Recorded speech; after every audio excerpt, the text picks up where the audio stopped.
அகிலத்தார் அனைவருக்கும் ஒரு பொதுவான சொத்தாக இருக்கிறார்கள்.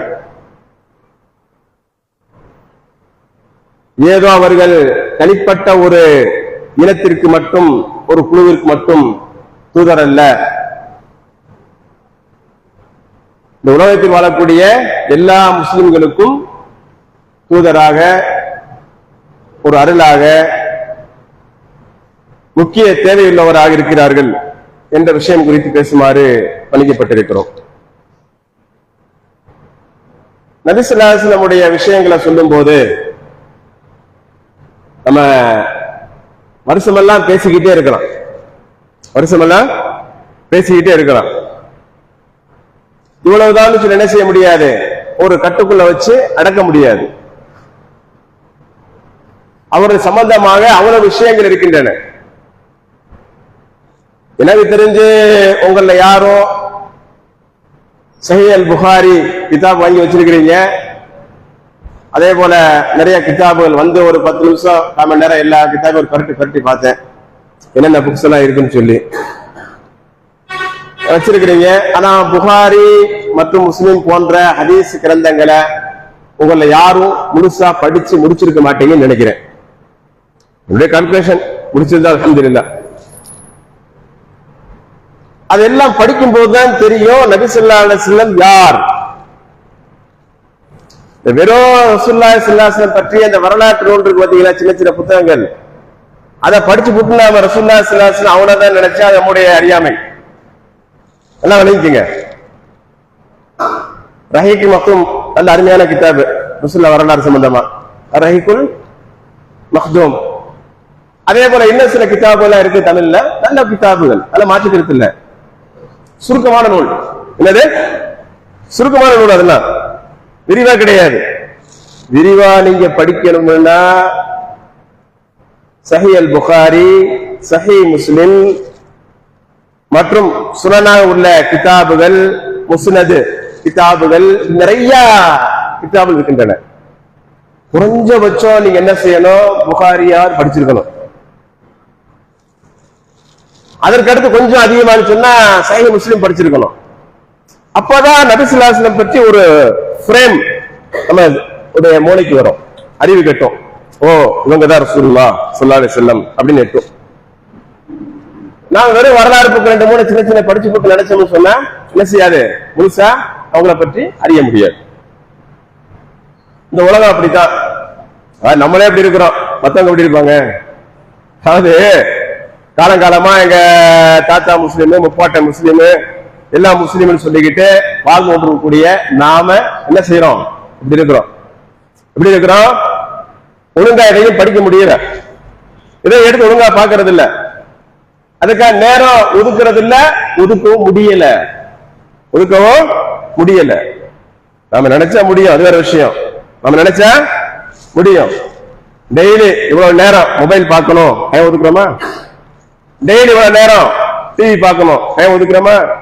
டெய்லி இவ்வளவு நேரம் தொழில் செய்யணும், டைம் ஒதுக்குறோமா?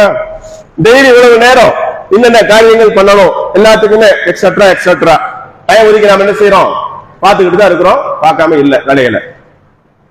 அந்த நேரத்தோட ஒரு நாளைக்கு ஒரு குறிப்பிட்ட ஒரு டியூரேஷன், ஒரு 1/2 மணி நேரமோ 20 நிமிடங்களோ, நான் அந்த நேரத்தை குர்ஆன் தர்ஜுமா படிக்கிறதுக்கும்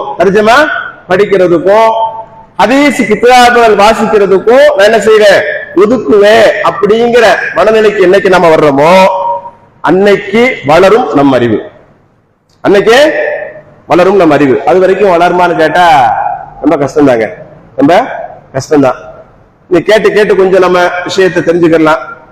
கேள்வி ஞானம் அதெல்லாம் ஒரு பக்கம் கொடுத்துருக்கிறான். நிறைய நம்ம தெரிஞ்சுக்கிறோம்னு சொன்னா படிக்கணும், படிச்சாதான் தெரியும். அப்ப நம்ம முஸ்லீமா இருந்துகிட்டு நாமளே படிக்காம இருக்கும்போது மற்றவங்க படிக்காம இருந்தாங்கன்னு சொன்னா அதுல ஒரு ஆச்சரியம் இல்லை. திடீர்னு ஒரு புரட்சி வரும். என்ன செய்வானா, குர்ஆனை கிழித்து விட்டார்கள், குர்ஆனை கிழித்து விட்டார்கள். குர்ஆனை கேவலப்படுத்துவதற்காக, அசிங்கப்படுத்துவதற்காக எரித்து விட்டார்கள். குர்ஆனை எரிக்கிறது தப்பா அப்படின்னு கேட்டா தப்பு கிடையாது. எப்ப நம்ம காப்பி பழசா போச்சு, பழைய காப்பியா போச்சு, பழைய குர்ஆனா போச்சு, பிஞ்சு வருது, எடுத்தா அப்படியே காரணம் பிஞ்சுக்கிட்டு வருது, அதை வச்சு யூஸ் பண்ண முடியாது. அதை என்ன செய்யலாம் அப்படின்னா எரிக்கலாம். என்ன செய்யலாம்? எரிக்கலாம். நோக்கம் எதுவோ அதான் நோக்கம். ரெண்டு நோக்கம். ஒண்ணு என்ன, குர்ஆனை கண்ட இடத்துல போடக்கூடாது, எரிச்சுவோம்னு சொல்லி நாம அது ரொம்ப இட்டு போன பிறகு எரிக்கலாம். இதற்கு முன்னுதாரணம் என்ன, உஸ்மான் ரலியல்லாஹு தஆலா அன்ஹு அவங்க காலத்துல குர்ஆன் பிரதிகள் எடுக்கப்பட்ட போது ஒரே மாதிரியான அந்த ஒரு குர்ஆனை கொண்டு வருகிறார்கள். எப்படின்னா, குர்ஆன் தொகுக்கப்பட்டது, வரிசைப்படுத்தப்பட்டது நபி ஸல்லல்லாஹு அலைஹி வஸல்லம் காலத்துல.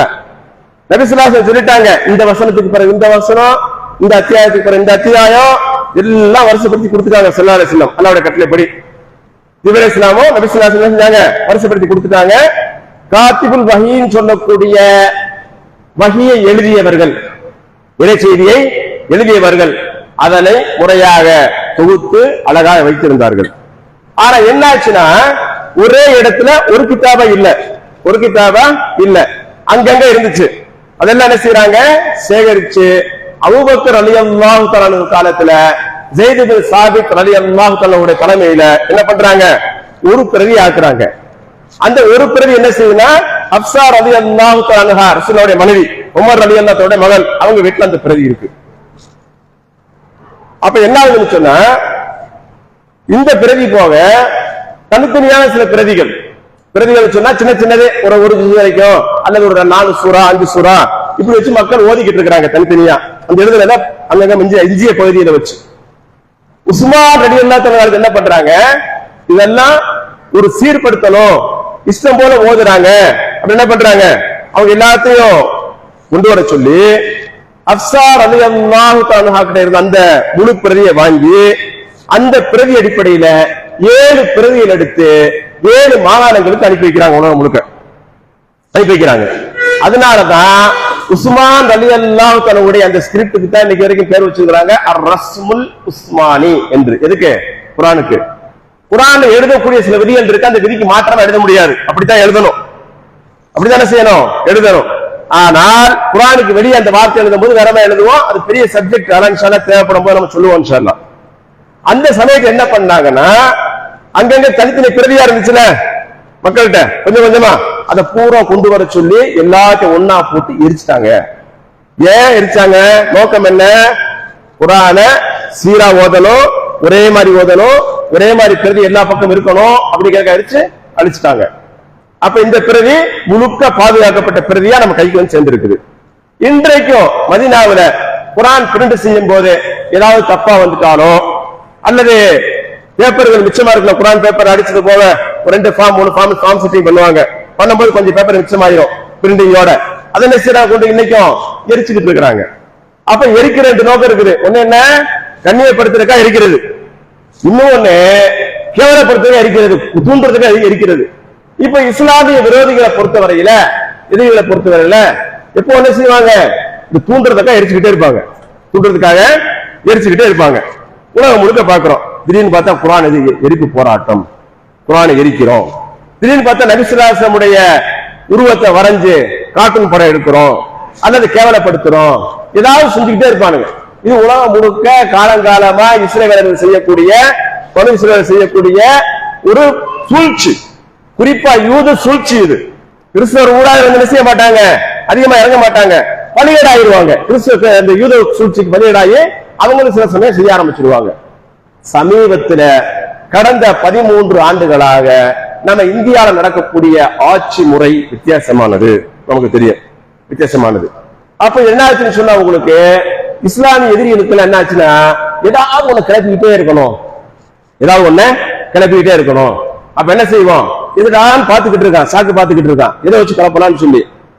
அப்ப கிளப்பலாம்னு சொல்லும் போது நபி ஸல்லல்லாஹு அலைஹி வஸல்லம் அந்த பிறந்த நாள் கொண்டாட்டத்தின் போது ஐ லவ் முஹம்மது ஸல்லல்லாஹு அலைஹி வஸல்லம் அந்த வாசகத்தை வச்சு கிளப்பிட்டாங்க. இதெல்லாம் கேள்விப்பட்டிருக்கீங்க, தெரியும் உங்களுக்கு, தெரியாம இல்ல, புது செய்தி இல்ல. இதுல 2 விஷயத்தை, என்னுடைய பார்வை கொஞ்சம் வித்தியாசமானது. 2 விஷயத்தை நான் பாக்குறேன். இதுல நபி ஸல்லல்லாஹு அலைஹி வஸல்லம் நேசிக்கிறது நம்ம செயல்படுத்தலாம் இருக்குது. போஸ்ட் நோட்டுல இருக்குதா, வாட்ஸ்அப் டிபில இருக்குதா, வாட்ஸ்அப் டிபி வச்சுக்கிறோம், ஐ லவ் முஹம்மது வச்சுக்கிறோம், வச்ச உடனே நம்ம முஹப்பத்தை வெளிப்படுத்திட்டோமா, ஆனா என்ன செய்ய மாட்டோம், தாடி வைக்க மாட்டோம், சுண்ணாவான எந்த காரியம் பண்ண மாட்டோம், விசுவாச காட்டுக்கு வழியில வாழ மாட்டோம், ஆனா டிபி மட்டும் வச்சுக்கிடுவோம். அதே மாதிரி என்ன செய்வோம், போஸ்ட் அடிச்சு வைப்போம், ஐலோ முகமதுன்னு சொல்லி பெரிய பேனர் வைப்போம். அதனால ரசூலுல்லாஹி ஸல்லல்லாஹு அலைஹி வஸல்லம் முஹப்பத் பண்ணது ஆகுமா, நேசிச்சது ஆகுமான்னு கேட்டா இல்ல. நியாயமா யோசிப்போம் நம்ம. அந்த முறைப்படி அப்படி ஒன்ன கிளப்ப வேண்டிய செய்ய வேண்டிய அவசியம் இல்ல, அவசியம் இல்ல. நான் அதை ஹராம்னு சொல்லல, நல்லா விளங்கிக்கிறணும், தப்புன்னு சொல்லல. நான் என்ன சொல்றேன்னா, நீங்க டிபி வைக்கிறீங்களோ, பேனர் வைக்கிறீங்களோ, போஸ்ட் அடிக்கிறீங்களோ, என்ன வேணா செய்யுங்க. ஆனால் உங்கள் வாழ்க்கையில நபி ஸல்லல்லாஹு அலைஹி வஸல்லம் அவர்களை முழுமையாக பின்பற்றுங்கள், இயன்றளவு முழுமையாக பின்பற்றுங்கள். 100% பண்ண முடியாது, வாய்ப்பே கிடையாது. நம்ம என்ன செய்யணும், எந்த அளவுக்கு முடியுமோ அந்த அளவுக்கு. இப்னு உமர் ரலியல்லாஹு தஆலா அன்ஹு அவர்களை பற்றி கூறும் பொழுது, அவர்கள் நபி ஸல்லல்லாஹு அலைஹி வஸல்லம் அவருடைய அடிச்சுவடை அப்படியே பின்பற்றக்கூடிய நபரா இருந்தார்கள். சும்மா போயிட்டு இருப்பாங்க, உடனே உட்கார்ந்து சிறுநீர் கழிக்கிறது. ஏன் எனக்கு சிறுநீரே வரலங்க, இந்த இடத்துல ரசூலுல்லாஹி ஸல்லல்லாஹு அலைஹி வஸல்லம் சிறுநீர் கழிச்சாங்க, நான் உட்கார்ந்து சிறுநீர் கழிக்கிறேன், அவ்வளவுதான். இந்த இடத்துல நபி ஸல்லல்லாஹு அலைஹி வஸல்லம் மரத்துல உட்கார்ந்தாங்க, நான் உட்கார்றேன். உம்ராவுக்கு ஹஜ்ஜுக்கு போகும்போது கடைசி என்ன ஆச்சுன்னு சொன்னா, ஒரு சமயத்துல அந்த மரத்தை பூரா வெட்டி எடுத்துட்டாங்க. அந்த மரம்லாம் இல்ல. இன்னைக்கு பைக்கு ரிதுவான் இருக்குல்ல, நபி ஸல்லல்லாஹு அலைஹி வஸல்லம் உதவி உடம்படிக்கும் போது சத்தியமான அந்த பைக்கு, அந்த பைக்கு ரிதுவானுடைய மரம், அந்த மரத்தை வெட்டி எடுத்துட்டாங்க. காலப்போல் காணாம போச்சு, எல்லாம் காணாம ஆக்கிட்டான். இன்னும் அதையெல்லாம் போய் என்ன செஞ்சிருப்பான், நம்மால உலக ஆரம்பிச்சிருப்பான். அப்ப என்ன ஆச்சுன்னு சொன்னா, இப்படி பின்பற்றக்கூடிய பக்குவம் சஹாபாவுக்கு இருந்துச்சு. இன்னைக்கு நம்ம கிட்ட இருக்கான்னு கேட்டா இல்ல. அப்ப இதெல்லாம் தவறுன்னு சொல்லி நான் கண்டிக்கல. நீங்க பேனர் வைக்கக்கூடாது, போஸ்டர் வைக்கக்கூடாது, டிபி வைக்கக்கூடாது சொல்லல. அது ஒண்ணும் அவசியம் அத்தியாவசியம் இல்லை. இதை விட முக்கியமானது நம் வாழ்க்கையில் செயல்படுத்துவது. ஏன் அல்லாஹ் என்ன சொல்லி காமிக்கிறான், லகத் கான லகும் ஃபீ ரசூலில்லாஹி உஸ்வத்துன் ஹஸனா, அல்லாஹ்வுடைய தூதரிடத்திலே உங்களுக்கு அழகிய முன்மாதிரி இருக்கிறது, அழகிய முன்மாதிரி இருக்கிறது. ஒண்ணு, வமா அர்சல்னாக இல்லா காஃபத்தல் லின்னாஸ், நபி ஸல்லல்லாஹு அலைஹி வஸல்லம் அவர்களை அல்லாஹ் தஆலா சொல்லுகிறான், இந்த உலக மக்கள் அனைவருக்குமான, மனிதகுலம் அனைவருக்குமான தூதராக நாம் அனுப்பியிருக்கிறோம் அல்லாஹ் தஆலா சொல்லுகிறான். முன்மாதிரி அங்கதான் இருக்கு, எல்லா மக்களுக்கும், நமக்கு மட்டும் இல்ல, எல்லா மக்களுக்கும் முன்மாதிரி அங்கதான் இருக்குது. அதே போல வமா அர்சல்னாக இல்லா ரஹ்மத்தல் லில் ஆலமீன், இந்த உலகத்திற்கு அருட்கொடையாக அனுப்பியிருக்கிறோம் அல்லாஹ் தஆலா சொல்லி காமிக்கிறான். இப்படி குர்ஆன்ல ரசூலுல்லாஹ் பத்தி பார்த்தோம்னா நிறைய வசனங்கள் இருக்கு. அத விளக்கம் கொடுத்துக்கிட்டே தஃசீர் பண்ணிட்டே போனா அதுக்கே காலம் பத்தாது, அவ்வளவு விஷயங்கள் இருக்கு. ஹதீஸ்ல அவ்வளவு விஷயங்கள் இருக்கு. நபி ஸல்லல்லாஹு அலைஹி வஸல்லம் சொன்ன ஒரே ஒரு செய்தி எடுத்து நாம் பேச ஆரம்பிச்சா நாள் கணக்கில் பேசலாம், விஷயங்கள் இருக்கு. இப்ப விஷயத்துக்கு வருவோம். ரசூலுல்லாஹி ஸல்லல்லாஹு அலைஹி வஸல்லம் நேசிக்கிறோம் சொன்ன உடனே எதிரிகளுக்கு ஏன் பிரச்சனை வந்தது? நேசிக்கிறது தப்பா? நீ உன் கடவுளை நேசிக்காம இருக்கிறியா? உன் கடவுள் பொய்யான கடவுள், நீ நேசிக்கிற. நீ ஒரு மூட்டிய கலாச்சாரத்தில் இருக்கிற, நேசிக்கிற. நாம நேசிக்க கூடாதுன்னு சொல்லலையே, மார்க்கம் அப்படி சொல்லி தரலையே. லக்கும் தீனுக்கும் வலியது, உன் மார்க்கத்தில் நீ இரு, என் மார்க்கத்தில் என்ன செய்யற, நான் இருக்கிறேன். இது உரிமை, சுதந்திரம், எல்லாருக்கும் சுதந்திரம். அப்ப அவங்க மார்க்கத்தில் இருந்து அவங்க செயல்படுறதுக்கான ரைட்ஸ் இருக்கு. இது உலகம் முழுக்க இன்றைக்கு பொதுவாக்கப்பட்டிருக்கிறது. எந்த நாட்டிலையும் யாரும் இப்படித்தான் இருக்க வேண்டும், இதைத்தான் பின்பற்ற வேண்டும் என்று கட்டாயப்படுத்த முடியாது. அது மன்னர் ஆட்சியா இருந்தாலும் சரி, அது கம்யூனிஸ்ட் ஆட்சியா இருந்தாலும் சரி,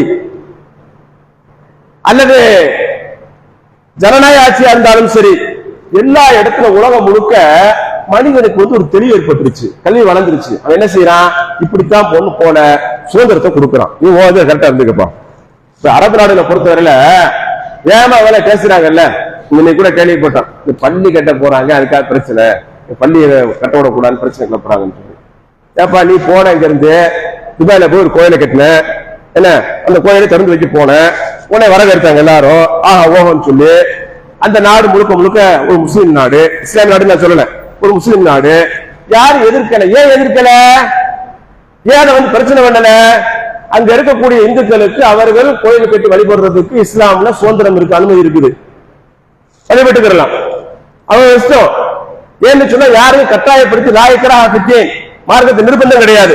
நீ கட்டாயமா இஸ்லாமத்தை பின்பற்றணும் இஸ்லாம் சொல்லல. ஆனா நீனே சொல்லிக்கிட்டு இருக்கிற கட்டாயமா ஏன் கலாச்சாரத்தை பின்பற்றுன்னு சொல்லி என்ன சொல்ற, கட்டாயம் ஏன் கலாச்சாரத்தை பின்பற்றுன்னு. அது அப்படி அவசியம் யாருக்கு இல்ல, மனிதனுக்கு சுதந்திரம் இருக்கிறது. அப்ப இந்த சுதந்திரத்துல மனுஷன் என்ன பாக்குறான்னு சொன்னா இஸ்லாம் என்ன பாக்குதுன்னா எது சரி. விஷயத்துக்கு வருவோம். இப்ப ஏன்னா இதுல பேசிட்டு போன நிறைய விஷயம் போவோம், விஷயத்துக்கு வருவோம். எது சரி? ஏங்க காய்கறி மார்க்கெட்டுக்கு போறீங்க, மார்க்கெட்டுக்கு போறீங்க, சின்ன விஷயம், அற்பமான விஷயம். டெய்லி சாப்பாடு ஆக்குறது, இன்னைக்கு நாளைக்கு நல்ல சாப்பாடு ஆக்கலாம், அந்த நாளைக்கு கழிச்சு நல்ல சாப்பாடு ஆக்கலாம். தக்காளிய ஒரு 4 வாட்டி புரட்டி பாக்குறீங்க, நல்ல தக்காளியா? கத்திரிக்காயா ஒரு 4 வாட்டி புரட்டி பாக்குறீங்க, சுத்த கத்திரிக்காயா நல்ல கத்திரிக்காயா? உருளைக்கிழங்க அப்படி கிள்ளி கடிச்சு பாக்குறீங்க, ஊத்தி கிழங்கா அல்லது கொடைக்கானல் கிழங்கா, இனிப்பா இருக்கா அல்லது டேஸ்டா இருக்கா? இஞ்சி எடுத்து ஈரமா இருக்கா காஞ்சி இருக்கா? இப்படி எக்ஸெட்ரா எக்ஸெட்ரா எல்லாத்தையும் என்ன செய்றீங்க, பாத்துக்கிட்டே போறீங்க. அரிசி அள்ளி பார்த்து அப்படி தடவி பாக்குறீங்க, நைஸா இருக்கா? உண்மையிலேயே தரம் பாக்குறோம்னா தரம் பாக்குறீங்களா இல்லையா? வாழ்க்கையில மட்டும் ஏன் தரம் பாக்குறது இல்ல? வாழ்க்கையில மட்டும் ஏன் தரம் பாக்குறது இல்ல? கொள்கையில மட்டும் ஏன் தரம் பாக்குறது இல்ல? கொள்கையில மட்டும் ஏன் தரம் பாக்குறது இல்ல? சரி, நீங்க தரம் பார்க்கலங்க, விட்டுருங்க. ஒருத்தர் தரம் பார்த்து வாழ்க்கையில வாழ்றான், தரம் பார்த்து வாழ்றவனை போய் நீ இப்படி வாழக்கூடாது என்று தடுப்பதற்கு உங்களுக்கு என்ன அதிகாரம் இருக்கிறது? கேள்வியதான். இங்க நபி ஸல்லல்லாஹு அலைஹி வஸல்லம் பற்றி அல்லாஹ் தஆலா சொல்லும்போது ஒரு விஷயத்தை சொல்லுகிறான். இன் குன்தும் ஃபீ ரைபின் மிம்மா நஸல்னா அலா அப்தினா ஃபாது பிசூரத்தின் மின் மிஸ்லிஹி வதுஉ ஷுஹதாஅக்கும் மின் தூனில்லாஹி இன் குன்தும் ஸாதிகீன் ஃபஇன் லம் தஃபாலு வலன் தஃபாலு ஃபத்தகுன் நார அல்லதி வகூதுஹா அன்-நாஸ் வல் ஹிஜாரா உஇத்தத் லில் காஃபிரீன். 2 வசனங்கள் குர்ஆன்ல. இதே கருத்துள்ள வசனங்கள் இன்னும் சில இடங்களில் இருக்கின்றன குர்ஆன்ல. என்ன கருத்து? முஹம்மதிற்கு நாம் அருளியிருக்கக்கூடிய இந்த குர்ஆன் முஹம்மதே சுயமா கற்பனை செய்து கொண்டார். எல்லோருக்கும் இறைவனாய் இருக்கக்கூடிய, ஒரே இறைவனாய் இருக்கக்கூடிய, எல்லோரையும் படைத்து வளர்த்து வரக்கூடிய ஒரே இறைவனாய் இருக்கக்கூடிய அல்லாஹ் நான் அருளவில்லை, அல்லாஹ் என்ன செய்ய அருளல, முகமது கற்பனை செய்து கொண்டார் என்று நீங்கள் நினைத்தால் இது போல ஓர் அத்தியாயம் கொண்டு வாருங்கள், இது போல ஒரு அத்தியாயம் கொண்டு வாருங்கள். இந்த சவால் தாங்க அவனால ஜீரணிக்க முடியல, யாரால ஜீரணிக்க முடியல. அது பதில் சொல்ல திராணி இல்ல, அதுக்கு பதில் கொடுக்கறதுக்கு உலகம் முழுக்க யாருக்குமே திராணி இல்லை. ஏன்னா அல்லாஹ்வுடைய கலாம். அப்ப இந்த திராணி என்ன பண்றாங்க, ஏதாவது ஒண்ணு வச்சு எழுதிக்கிட்டே இருக்கிறான். நபி ஸல்லல்லாஹு அலைஹி வஸல்லம் பொறுத்தவரையில அவங்க பேரை சொன்னா பெரும் அறிஞர்கள், பெரும் பெரும் விஞ்ஞானிகள், பெரும் அரசியல் மேதைகள் யாரெல்லாம் இருக்கிறாங்க எல்லாருமே ரசூலுல்லாஹ் பத்தி சொன்னா ஆச்சரியப்படுவான். அமெரிக்கா இஸ்லாமிய எதிரி நாடுன்னு சொல்லலாம், அந்த அளவுக்கு எதிர்ப்பா பண்ணிட்டு இருப்பான். முஸ்லிம்கள் நட்பு பாராட்டுற மாதிரி இருப்பான். என்ன காரணம்னா முஸ்லிம் நாடுகள் இருக்கக்கூடிய கனிம வளங்களை சுரண்டுவதற்கு பார்த்துக்கிட்டு இருக்கிறோம்.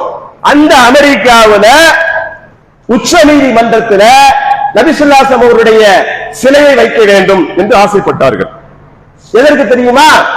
உலகத்திலேயே அவரை போன்ற ஒரு நீதிமான் யாரும் கிடையாது என்பதற்காக. எதிரி நாடா இருக்கான், அவன் வைக்கணும்னு ஆசைப்பட்டான். உலகம் முழுக்க எதுக்கு வந்துச்சு, நாங்க ரசூலுல்லாஹி ஸல்லல்லாஹு அலைஹி வஸல்லம் உருவத்தை நாங்க என்ன செய்ய மாட்டோம், கற்பனை பண்ண மாட்டோம், வேணான்னு சொன்ன உடனே வேணான்ட்டு இன்றைக்கும் அந்த உச்ச நீதிமன்றத்துல அமெரிக்காவில நபி ஸல்லல்லாஹு அலைஹி வஸல்லம் பேர் குறிச்ச ஒரு தூண் இருக்கு. எதுக்கு தெரியுமா? நீதினா அதான் நீதி என்பதை புரிய வைப்பதற்காக. இது ஒண்ணு. 2வது பாயிண்ட், நபி ஸல்லல்லாஹு அலைஹி வஸல்லம் வாழ்க்கை வரலாற்றை ஆய்வு செஞ்சு உலக நாடுகள்ல பல்வேறு பல்கலைக்கழகங்கள் யூனிவர்சிட்டியில 2000க்கும் மேற்பட்ட துறைகளை ஏற்படுத்தி இருக்கிறார்கள். இதெல்லாம் கேள்விப்பட்டிருக்கோம் நம்ம. 2000க்கும் மேற்பட்ட துறைகள் யாரு? நபி ஸல்லல்லாஹு அலைஹி வஸல்லம் ஏற்படுத்தின துறைகள். ஏன்? அது நபி ஸல்லல்லாஹு அலைஹி வஸல்லம் சுயமா செஞ்சதில்லை, அல்லாஹ் தஆலா கொடுத்தது. அப்ப அல்லாஹ் சொல்றான், முடிஞ்சா கொண்டு வாங்க.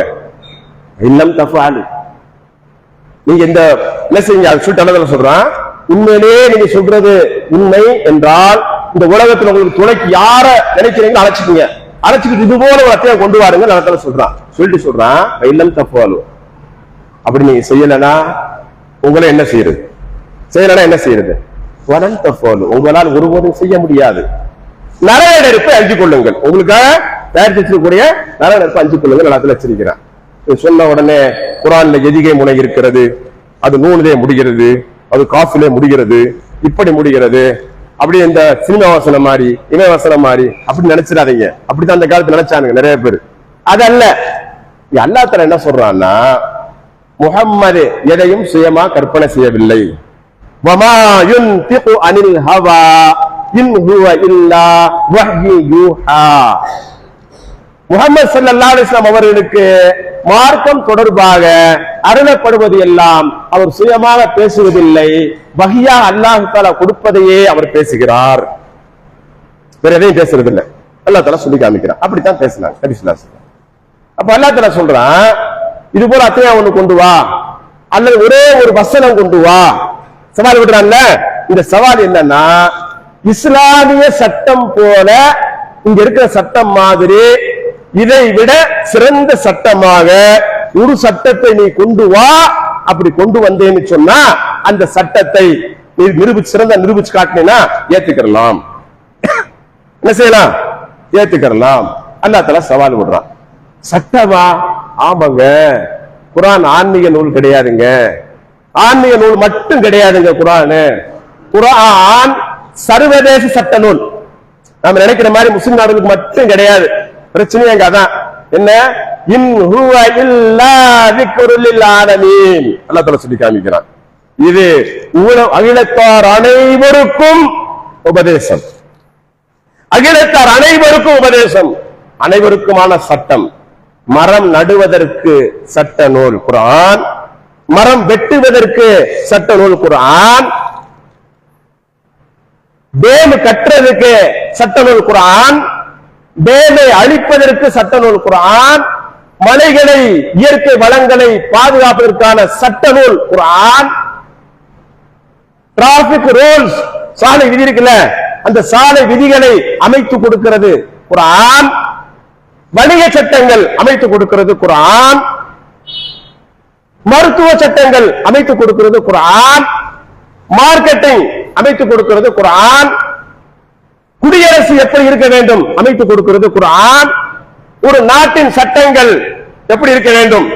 இப்ப இந்தியன் பொலிட்டிக்கல் கான்ஸ்டிடியூஷன் இருக்கு நமக்கு, அதே போல இஸ்லாமிக் பொலிட்டிக்கல் கான்ஸ்டிடியூஷன் நமக்கு இருக்கிறது.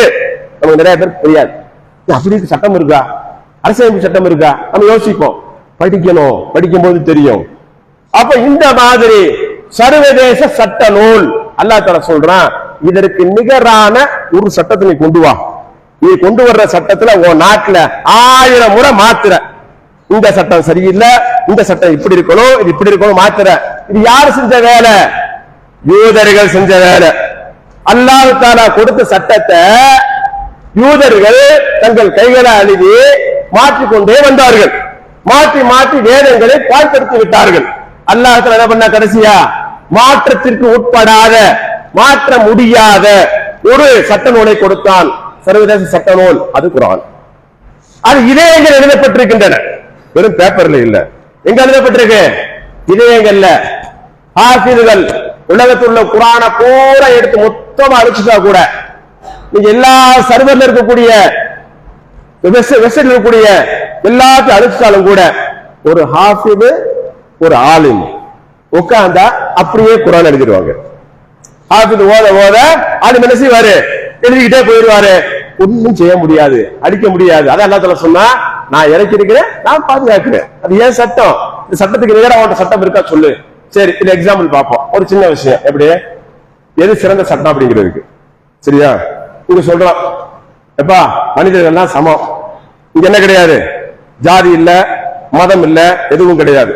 இயற்கை மார்க்கம் இஸ்லாம், இயற்கை மார்க்கம் இஸ்லாம், இது தனி மதம் கிடையாது, இது மனிதனுக்கான ஒரு மார்க்கம். சரியா? இங்க ஜாதி எல்லாம் கிடையாது, இங்க நிற வேறுபாடு கிடையாது, மொழி வெறி கிடையாது, மொழி வேறுபாடு கிடையாது, தேச வேறுபாடு கிடையாது, எல்லோரும் அல்லாஹ்வுடைய அடிமைகள், உங்களுக்குள் சகோதரர்கள், இப்படிங்கிற சட்டம். இதெல்லாம் நீண்ட அதிசயம், நான் ஷார்ட்டா சொல்லிட்டு போறேன், டைம் கிடையாதுல இருக்கு. அப்ப இந்த மாதிரி இருக்கும்போது நீங்க என்ன சொல்றீங்க? இல்லப்பா, எங்கள்கிட்ட எங்க நாட்டுல 2500 மேற்பட்ட ஜாதிகள் இருக்கின்றன, நாங்க 2500 மேற்பட்ட ஜாதியை வச்சிருக்கிறோம், இதைத்தான் செய்யணும், அதைத்தான் செய்யணும், அதைத்தான் செய்யணும், இதைத்தான் செய்யணும் சொல்லி ஒவ்வொரு நாடும் ஜாதியில வச்சுக்கிட்டு இருந்தா அந்த நாடு என்னைக்கு முன்னேறும்? எப்படி நாடு உருப்படும், எப்படி மக்கள் ஒற்றுமையா இருப்பாங்க, எப்படி உரிமைகள் கிடைக்கும், மனித உரிமை நெசுக்கப்படுமா இல்லையா? அப்ப இது நல்லதா அது நல்லதா?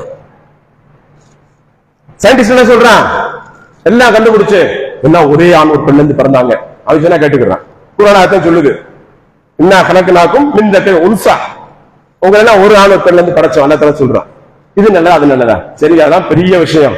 அது நிறைய அரசியல் சம்பந்தப்பட்ட விஷயங்கள், ஆட்சிகரி சம்பந்தப்பட்ட விஷயங்கள், போட்டி பொறாமை சம்பந்தப்பட்ட விஷயங்கள், இன வேறுபாடு அப்படின்னு போனா கூட அட்லீஸ்ட் கடைசியா வருவோம். யூதர்கள் முஸ்லிம்களை பார்த்து கேள்வி செஞ்சாங்க. என்ன கேள்வி செஞ்சா தெரியுமா? என்னப்பா உங்க தூதர் சிறுநீர் கழிக்கிற குடும்பம் சொல்லி தருவாரு, இதெல்லாம ஒரு தூதர் சொல்லி தரணும். யூதர்கள் கேள்வி பண்றாங்க. யாரை பார்த்து? முஸ்லிம்களை பார்த்து. ரசூலுல்லாஹ் சொல்றாங்க, யார சொல்லலாம், யூதர்கள் அப்படி சொல்லிட்டு இருக்கிறாங்க. சிறுநீர் கழித்து கூட ஒரு தூதர் கட்டு தரணும்னு கேட்கிறாங்க. அப்ப ரசூலுல்லாஹ் சொன்னாங்க, ஒரு தந்தை தன் மகனுக்கு பிள்ளைகளுக்கு என்ன செய்வாரு? சிறுநீர் கழிப்பு எப்படி கற்று தருவாரு. ஒரு தூதர் உங்களுக்கு அப்படித்தான் எல்லாத்தையும் சொல்லி தருவாருன்னு சொல்றாங்க ரசூலுல்லாஹ். இது என்ன சொல்றாங்க? சிறுநீர் கழிச்சா தண்ணியை விட்டு கழுவணும், அல்லது தண்ணி கிடைக்கிறனா கல்லை வச்சு சுத்தம் பண்ணணும். இன்னைக்கு டிஷ்யூ பேப்பர் இருக்கு சுத்தம் பண்ணி போயிடலாம் இருக்குது. இன்னொரு ஒரு மதத்திலேயோ அல்ல ஒரு கலாச்சாரத்திலேயோ அதெல்லாம் கிடையாதுங்க. யூரின் விட்டுட்டா கழிச்சுட்டு அப்படியே துணியில தொடச்சிட்டு போயிடலாம், அல்ல உடம்பு தொடச்சிட்டு போயிடலாம், அல்லது வாழ ஒழுகி போகுது பிரச்சனை இல்லை அப்படியே போயிடலாம். அப்படி ரெண்டு கருத்து இருக்கு. கழுகி சுத்தமா இருக்கிறது நல்லதா, நீ கழுவாம அப்படியே போறது நல்லதா? சாதாரண சட்டம் அது அல்லத்துல சவால் விடுறான். இந்த சட்டத்துக்கு நேரம் சட்டம் கொண்டு பாக்கலாம். நீ குர்ஆனை சாதாரண மனுஷாண்டா கேட்கிறேன், இது ஏன் வாக்கு, நீங்க நேர சட்டம் கொண்டு பார்க்கலாம். எந்த சட்டம் ஓட்ட நல்ல சட்டம் இருக்குது?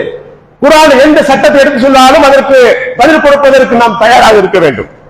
குர்ஆன் அப்படி இருக்கு விஷயம்.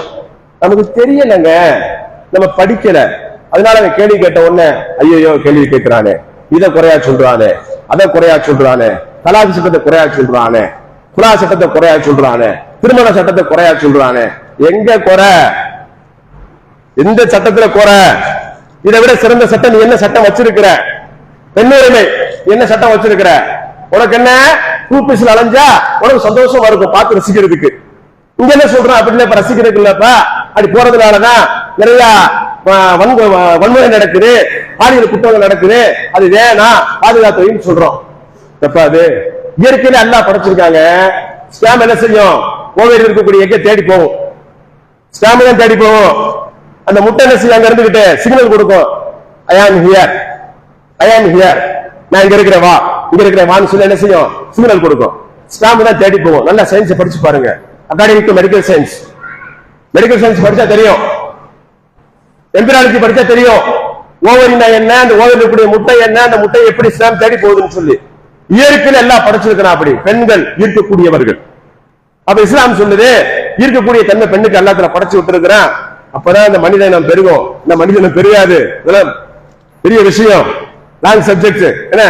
அப்ப லார்ஜஸ்ட் விஷயங்கள் சப்ஜெக்ட் இருக்குது. அதனால என்ன செய்வீங்க? பெண்களை பாதுகாத்து வைங்க. இருக்கிறதுனால என்ன செய்யும்? ஆம்பளை பார்த்த உடனே ஒரு கெட்டன வரும்.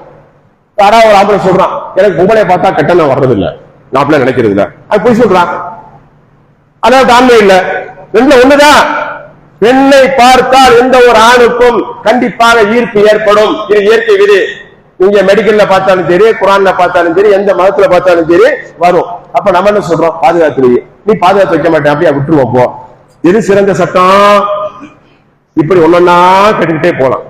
அப்ப அப்படிப்பட்ட சட்டத்தை நபி ஸல்லல்லாஹு அலைஹி வஸல்லம் அவர்கள் மூலம் அல்லாஹ் தஆலா கொடுத்ததால் நபி ஸல்லல்லாஹு அலைஹி வஸல்லம் அவர்களை ஏற்க முடியவில்லை. அவர்களால் பொறாமைப்படுகிறார்கள். குறிப்பாக யூத வம்சாவளிகள்.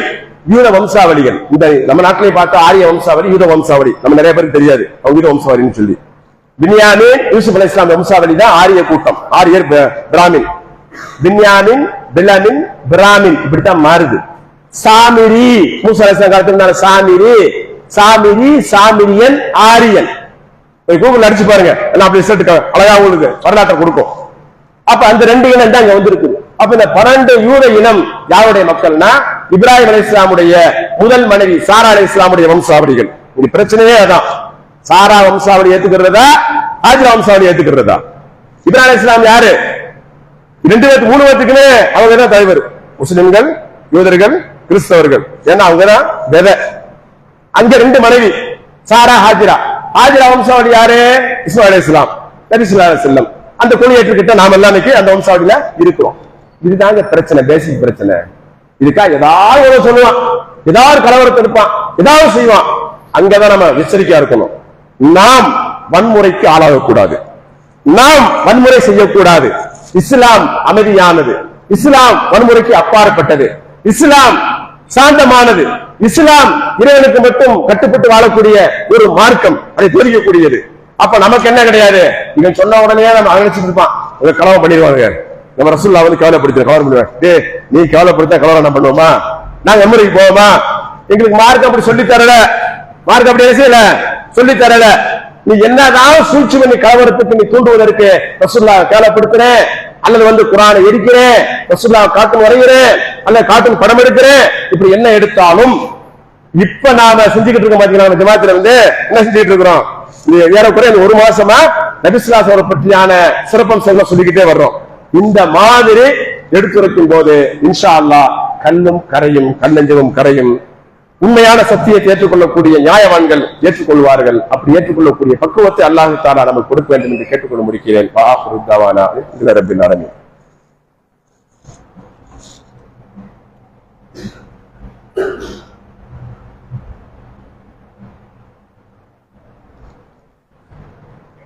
إن الحمد لله نحمده ونستعينه ونستغفره ونؤمن به ونتوكل عليه ونعوذ بالله من شرور أنفسنا ومن سيئات أعمالنا من يهده الله فلا مضل له ومن يضلل فلا هادي له وأشهد أن لا إله إلا الله وحده لا شريك له وأشهد أن محمدا عبده ورسوله أما بعد. அன்புக்குரிய சகோதரர்களே, நபி ஸல்லல்லாஹு அலைஹி வஸல்லம் பற்றியான விஷயங்கள்ல நான் ஒரு டாபிக் தான் தொட்டேன். அதாவது சட்டம்.